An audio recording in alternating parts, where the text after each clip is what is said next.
Here we have In the World of Fire, Walk With Me, a Hayward house. And who do we see emerging from the front door after Laura Palmer calls out her name, Donna? Just a minute, Laura. She comes out. And who is it? None other than Donna? Is this Donna? One take, one take, one take, one take.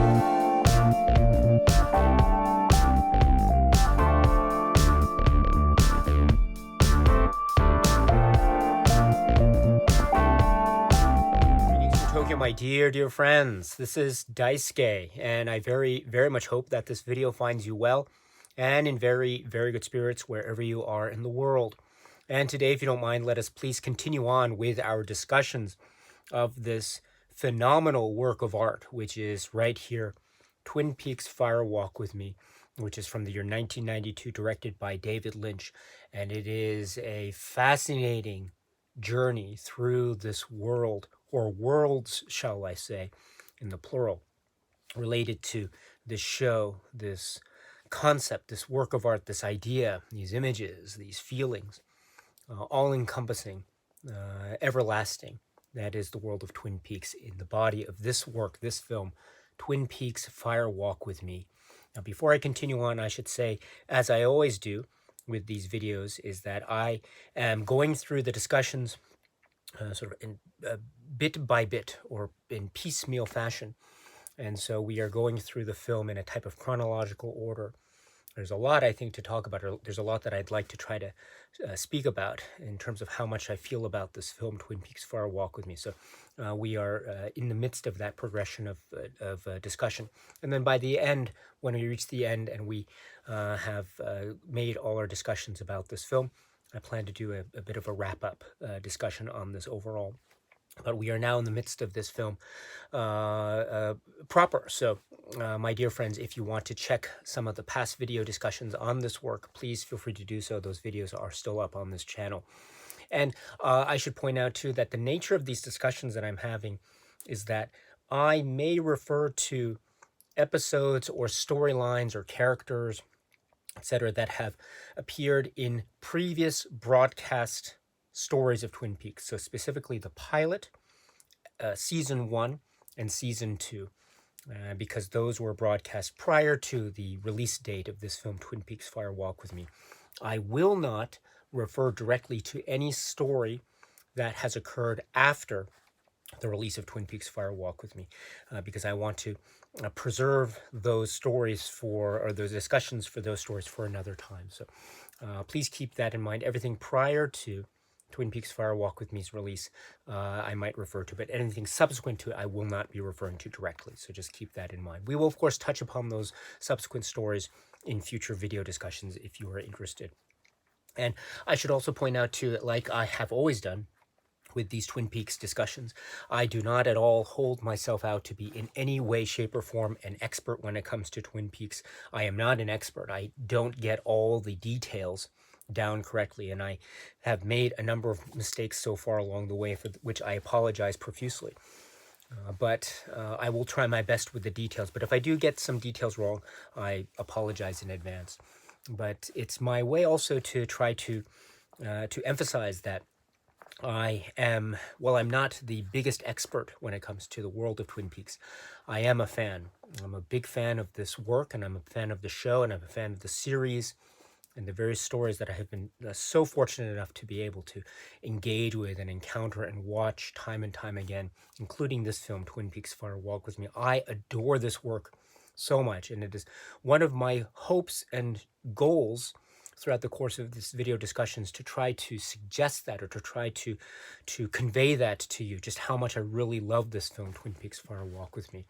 And so I'm approaching this as a fan who has seen it a number of times. And so with that, my friends, we will be talking about spoilers and specific details of this work. So my strong suggestion is that please be sure that you have seen the pilot, and be sure you have seen seasons 1 and season 2, and then you can watch Twin Peaks Fire Walk With Me. And then, of course, if you're still interested, you can always come back and join in on the conversations and discussions that I'm having here on this channel right now. Anytime, my dear friends, you are welcome anytime. But with that, my dear friends, let us now continue on in earnest with our discussion of this work, which is Twin Peaks Fire Walk with Me. All right, so now we are cutting in 1 year later, and we have so many familiar images and sounds that meet us almost immediately when we cut from the investigation, now picked up by Dale Cooper. Back in Fat Trout and Deer Meadow and Teresa Banks. Now we cut 1 year later to Twin Peaks, and we have the image of Twin Peaks, or the image of the title card that is very familiar to those who know the opening titles of the series, the seasons 1 and 2 of Twin Peaks. And then we also have, of course, the iconic music of Angelo Badalamenti to greet us. So we have two, one can say, familiar calling cards that invite us back into the world of Twin Peaks. And then we cut to a shot of, who is it? None other than Laura Palmer. Laura Palmer, alive and well, in the space, in the moment. Twin Peaks, Fire Walk with Me. This is, I think, a very powerful moment indeed, because we are, again, being invited back into the world of Twin Peaks, both with the opening image and the sound and the music. And then we see Laura Palmer. Now, this, I would say, is actually quite a jarring moment. And it's filled with a lot of contradictions in a very appropriate, apropos David Lynch Twin Peaks sort of way. And I love this moment for this, which is this idea of Laura Palmer being alive on screen. This is such a, and I mean this in a very beautiful, poignant way. This is a real shock to the system, at least from my vantage point, because as we know, going into the pilot and seasons 1 and 2, we have, of course, seen images of Laura. We've seen pictures of Laura. We've engaged in maybe flashbacks where we've seen Laura alive in those flashbacks. Of course, people have been talking about Laura. She is in many ways the center of attention in the world of Twin Peaks in terms of the investigation by FBI, Dale Cooper, Sheriff Truman, etc. And people who have known her in this world of Twin Peaks are those people that we come to know and meet and become associated with over the course of our viewing of the show. And so, but throughout all that, my dear friends, we are still reminded that Laura Palmer has died, and she has died very violently and very tragically. And so throughout the course of the show, she has been this type of she has been there but not there. She has been a type of positive and negative force. She has been present and absent, that type of walking contradiction. And I say walking contradiction because lo and behold, we see her walking and living and breathing in the space before us. So she is alive here. Now, this is the nature of the quote unquote prequel status of a film like Twin Peaks Fire Walk with Me. And so already we have a type of, I would say, jarring set of contradictions. On the one hand, we are invited back to the world of Twin Peaks with the Badalamenti music and the opening, say, title card image.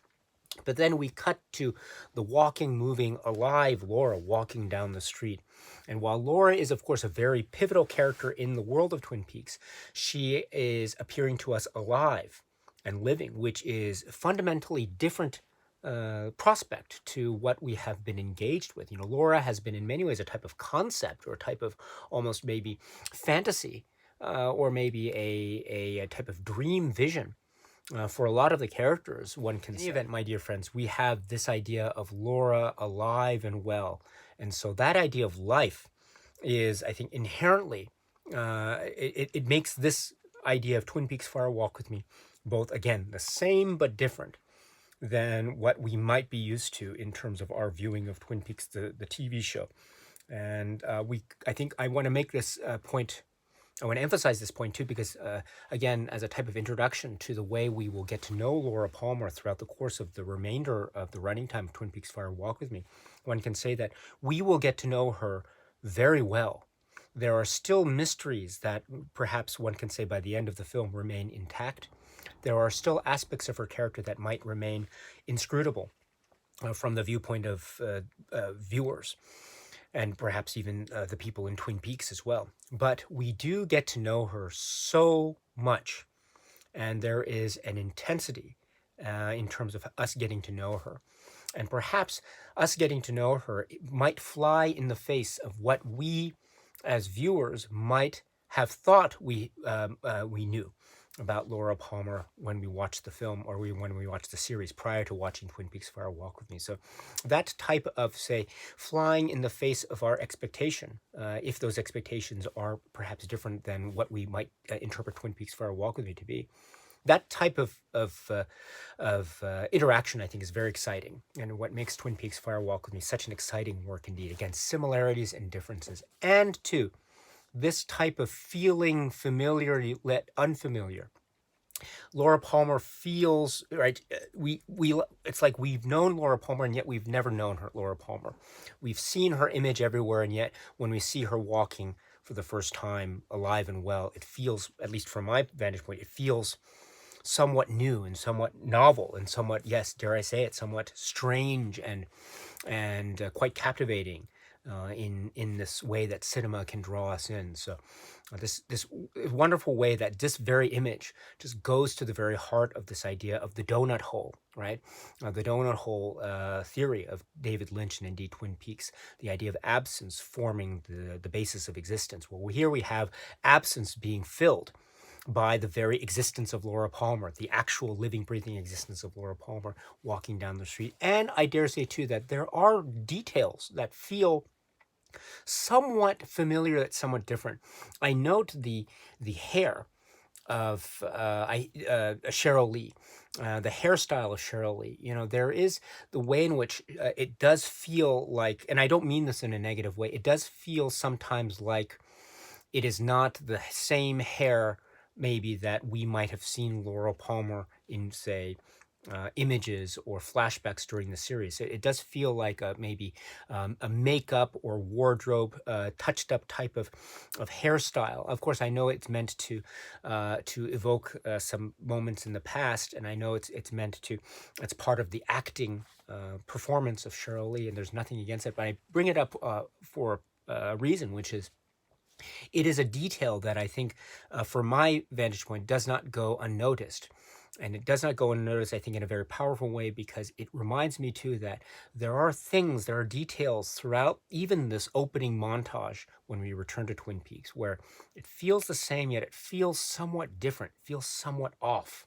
I think that's a little subliminal detail that I think supports that hypothesis of this Twin Peaks Fire Walk with Me. Again, similar yet different, even down to the feeling of the hair of Laura Palmer. It feels similar, yet it feels somewhat different than what we might have seen Laura Palmer's hair to be during, say, the flashback sequences or the pictures that we saw in the episodes of seasons 1 and 2. So that's one detail.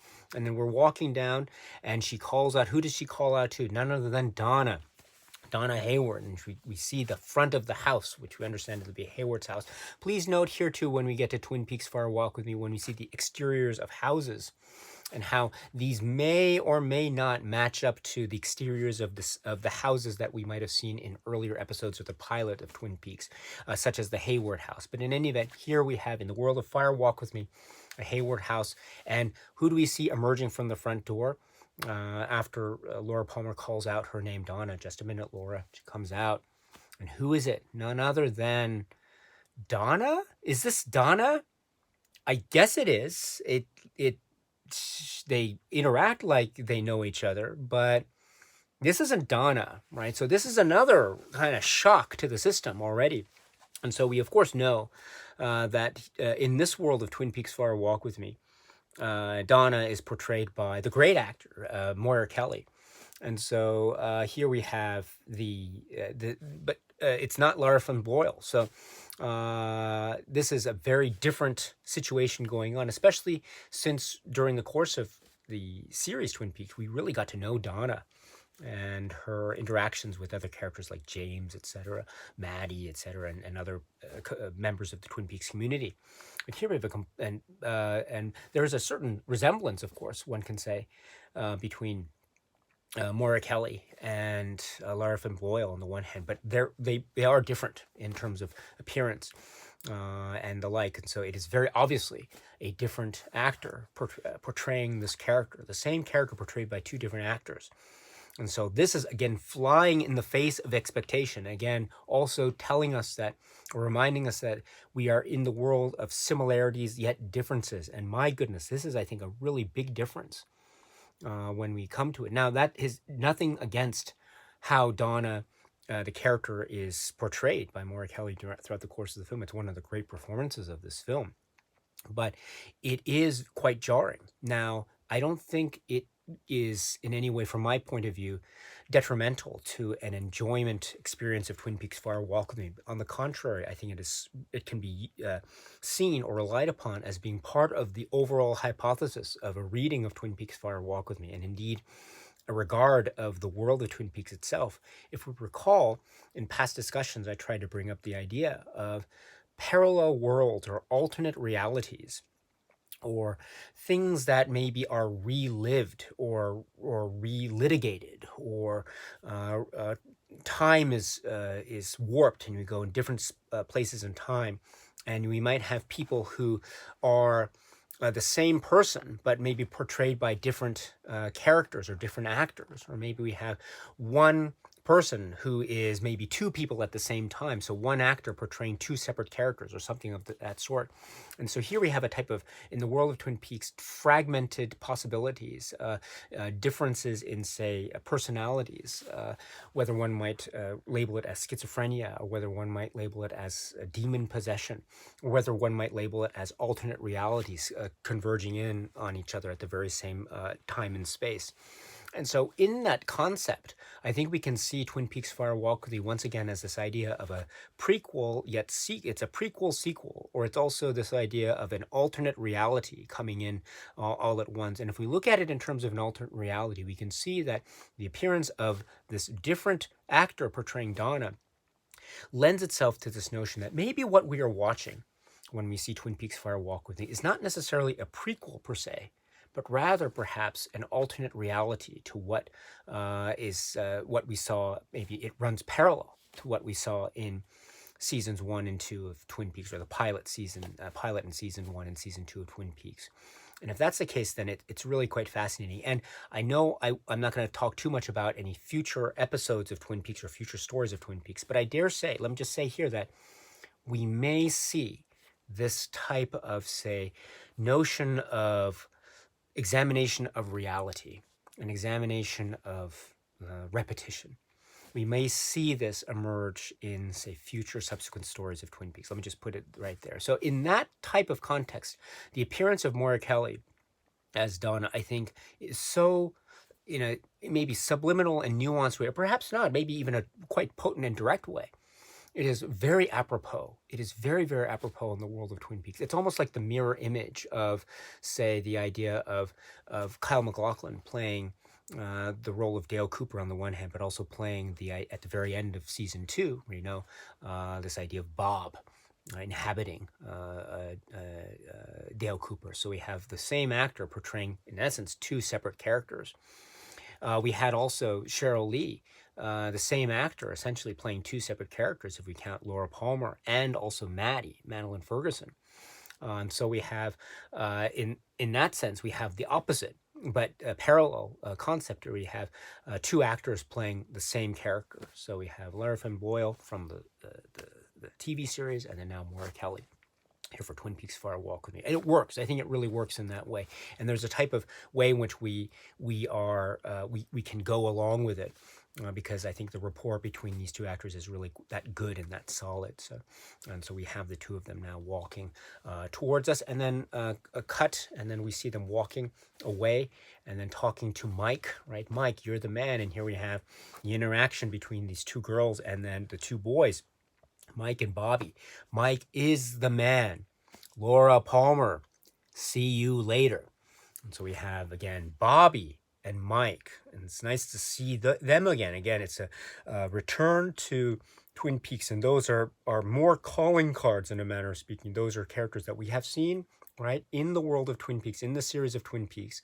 But again, it feels the same, and yet it feels different. And perhaps a similar thing can be said too when we get to the school, and then we see the environment of the school, and we see, who else do we see but James? And so we have this interaction between and among James and Laura, and James, and a quick glance between him and Donna. And so it's a reminder here too of the events of the film, or the events that the film is meant to depict, right? Because if we recall, at the very start of the series Twin Peaks, right, officially speaking, Bobby was going out with Laura, and Laura's relationship with James was pretty much a type of secret, right? But they had gotten together, and so we understand therefore that this moment when they're meeting here during this moment in the film is probably when they've already gotten together, but it's still a type of secret, right? So, and we also see the glance between James and Donna, which is of course a type of foreshadowing of what we will of course see in the series, which is the relationship, the blossoming relationship between Donna and James going forward. But there is this type of calling card aspect. Again, this moment, again, is meant to remind us of this idea of what we saw in the series, and therefore it's a type of invitation back, invitation to love, perhaps, or invitation to return to this world of Twin Peaks. But it does feel different. It does feel different. Why? Because there are these details that keep on reminding us that maybe this is so different that we can look at it as an alternate reality, or maybe it's so different in a way that is meant to show us the real frightening interior of the world of Twin Peaks that we had not seen. And this frightening interior, of course, is manifest through the story of Laura Palmer herself, a la this film, Twin Peaks Fire Walk With Me, which is focusing on her story during the last days of her life. So it could be said to be the same yet different. Maybe it's focusing on the same thing all along. It's just from different perspectives. Or it could be an alternate reality altogether. Who knows? But in any event, these details do call us back. And what other details do we see here as well? We see some very frank use of very frank depictions of drug use.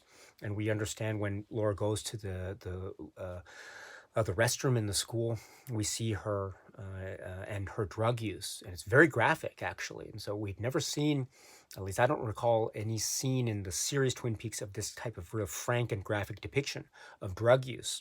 And so this is something. But we knew that there were drugs involved in the story of Twin Peaks, but again, the idea of drugs being involved is not itself shocking, because we had of course gotten wind of this in the earlier series, but to see it like this directly, I think is quite startling indeed. So again, it's a reminder of something that we've seen before, but also presenting in a way that one can say is very startling and frank, and in that way perhaps similar yet different.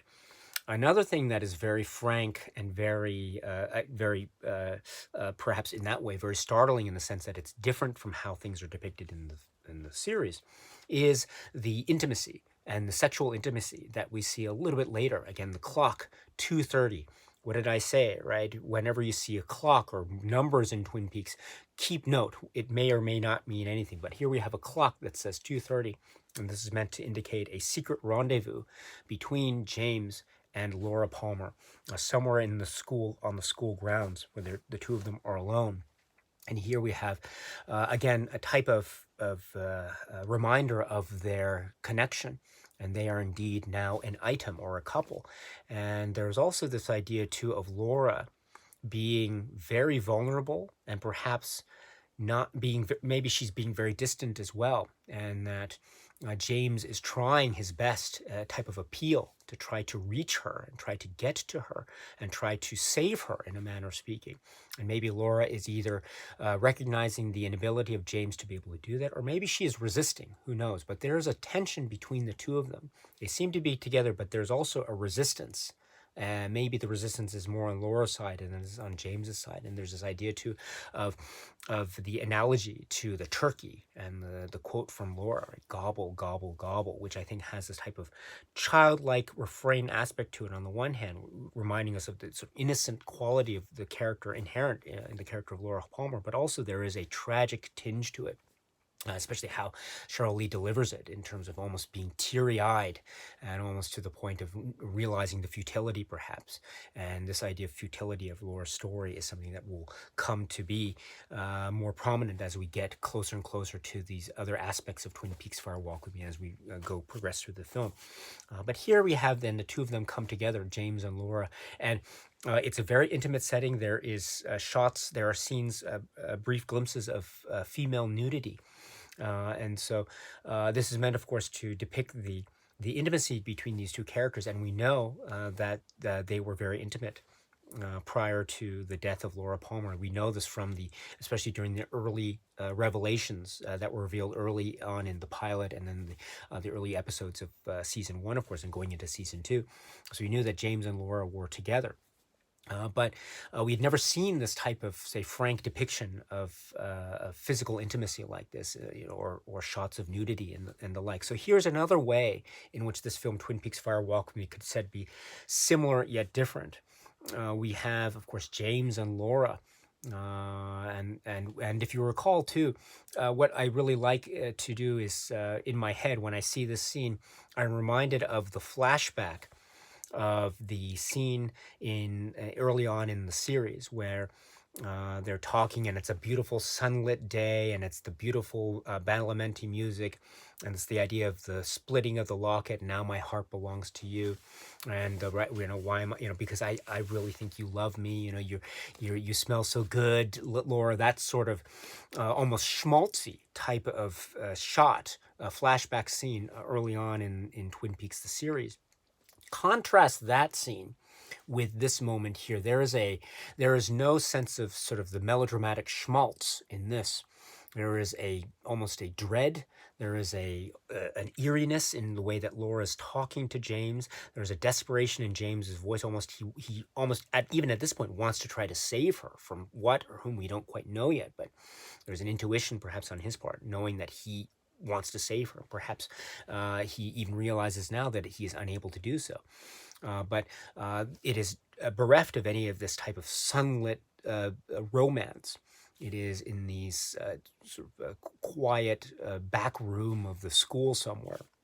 And here we have not the sort of the flowery romance, but a very almost intimate, almost perhaps a too private moment. Almost I feel guilty to be witness to this type of moment. I probably should look away because it is that type of intimacy, including sort of taking off the clothing of Laura Palmer there. So it is almost has that sense of being so intimate to be almost uncomfortable, perhaps, from the point of view of the viewer. But the point I want to bring up here is that, again, similarities yet differences. And we are reminded of the relationship of James and Laura, which we were privy to during the course of watching the series, but it does feel somewhat different.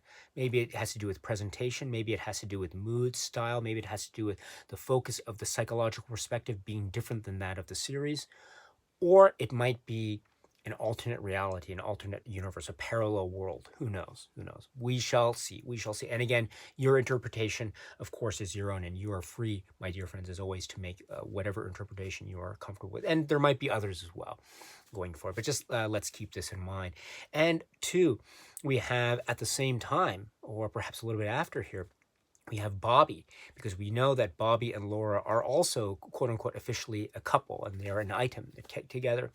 And we see Bobby showing a type of almost aggressive affection towards Laura first when he gives that very strong, almost overly strong kiss against the glass on the one point when he's waiting. And then later, when he confronts her outside of the school, almost grabs her very violently at some point, where were you? Almost showing a sense of jealousy, of violent rage. And we know that Bobby, as a character, has those fits of jealousy and rage within him. And we've seen those violent outbursts throughout the series. And this is, I think, very consistent with that. So here's another type of calling card, perhaps, Bobby as a character that we see. And it's very consistent with how we have seen him in the series, of course. Now we see the interaction between Bobby and Laura, which is something we haven't seen before directly. And this is very fascinating because on the one hand, Bobby is trying to threaten Laura based on some kind of romantic jealousy, perhaps. And at first, Laura is trying to essentially make fun of his manhood, or essentially be very stern and confrontational towards Bobby. So that's one approach that she has. But then suddenly, if you notice, there's a pause and she smiles. And that smile and the seductive way in which she is able to turn Bobby and to make him to placate and to calm him down. This is a very powerful moment too for a number of reasons. First of all, it reminds us of the influence and almost seductive nature inherent in Laura Palmer and the way she's able to interact with various people in the community. For instance, when we met people like, say, Harold Smith, or when we met people like Dr. Jacoby in the series, and other people that knew her, that knew Laura Palmer, we got a sense of how she got to know them in one way, and that she was able to reach them in some way. At the same time, she kept something of herself closed off to the rest of the world.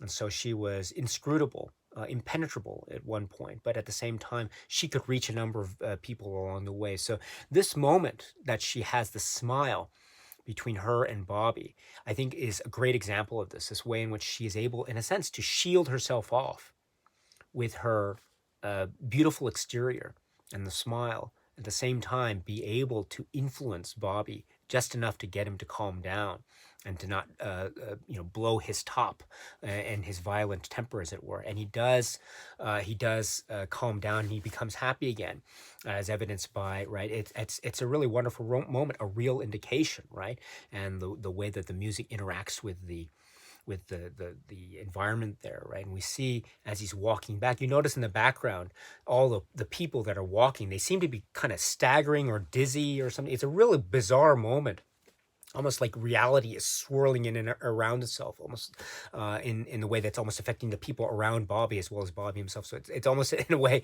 showing the extent of Laura's potential influence and her sway that she has, not just on Bobby, perhaps on the entire community here, is shown by, again, the extras that we see walking around. They're staggering, they're walking backwards. It's a really, really cool, strange, weird, bizarre moment. I love it. It's fantastic. Real indication, right? And then so that's one aspect. And then the other aspect that I think is really important about this interaction between Laura and Bobby is the smile. If you note here too, Laura pauses and she smiles. Now, this smile is very, very key, because we will see Laura Palmer smile.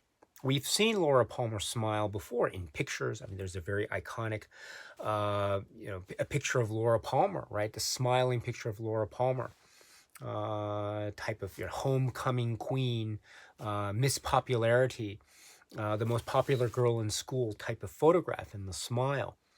And we see her smile in so many aspects as well, maybe in the quote-unquote dream sequence early on in the series, or we see her smile in other parts, maybe at the climax of season 2, for example.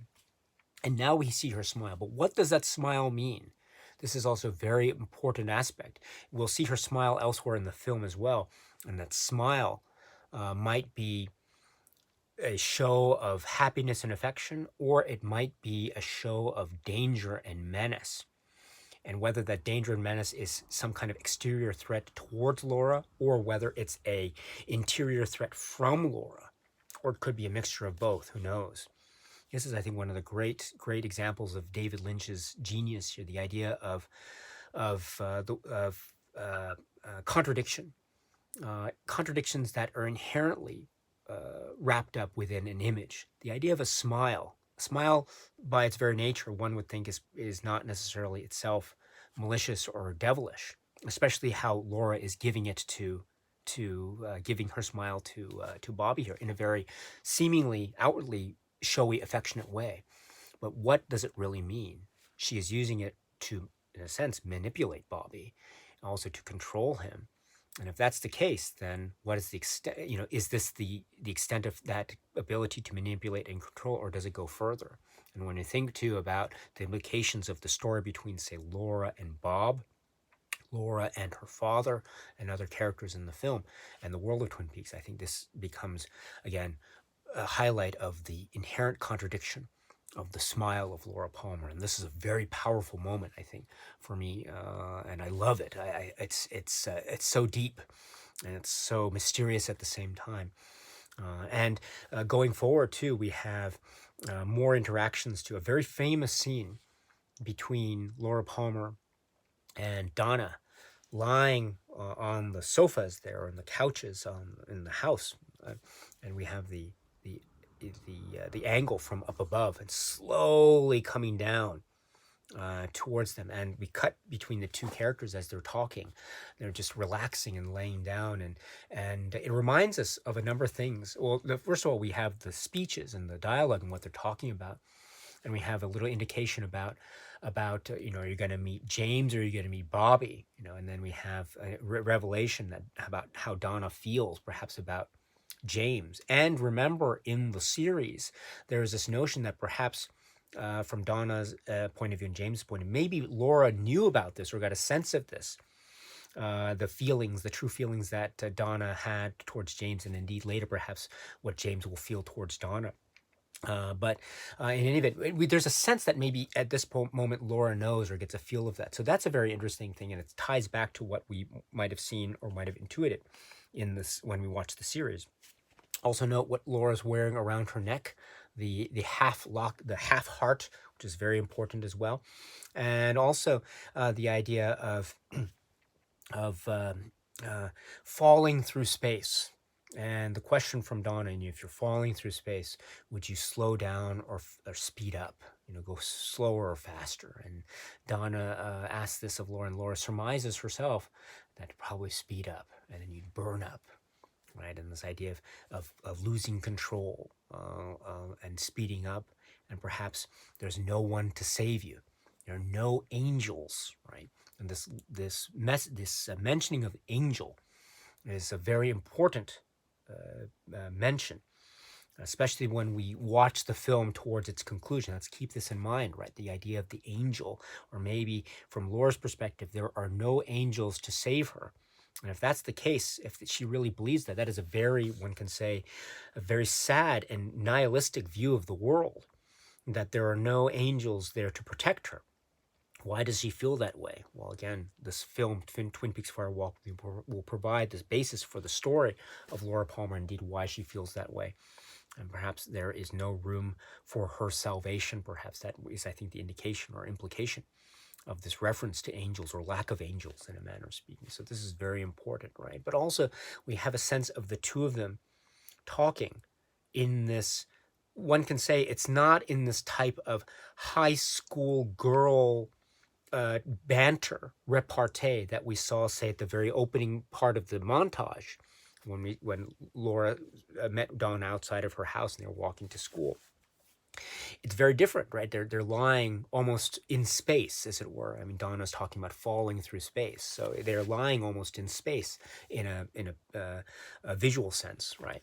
And also it reminds us too of those moments that we understand that the two of them shared that were perhaps very ethereal, very beyond themselves, maybe that were very dangerous, maybe on a type of a sexual plane or an intimacy plane. Remember the story of Donna, what she told to Harold about meeting the boys and the skinny dipping, right, which is a very hypnotic, almost a mood piece sequence from an earlier episode. You have that similar type of vibe, I would say, even within this shot of Twin Peaks Fire Walk with Me. The sense of they are friends, but there's some kind of almost, as I say, ethereal or hypnotic thing going on. And we see, too, that they are together, and yet when we get closer and closer to Laura, we understand how distant they are. They are so divided. And that's not anything to do, that's no one's fault. There's not Donna's fault. But indeed, we realize that Laura, although Donna is her friend and they are in the same room, the closer we get to her, the more we realize that she is isolated and alone. And so this also forms, I think, another inherent contradiction, emphasizing the contradiction of Laura Palmer, the character, the human being. That she is surrounded by people who express their love and affection for her, but at the same time she realizes that she is alone. Now, why is she alone? We will see the specifics of that as we move towards further revelations and details as we watch this film, Twin Peaks Fire Walk with Me.